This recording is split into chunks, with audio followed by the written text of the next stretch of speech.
ये सच है कि भोले मैं तेरा दीवाना हूँ।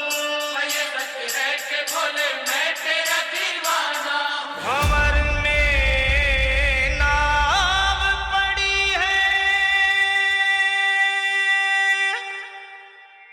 बीच मझधार हूँ मैं।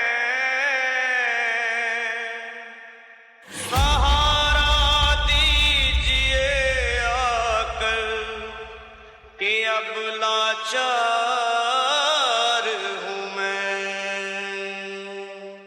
DJ Suhail from Ghaziabad. Bhole Girijapati हूँ तुम्हारा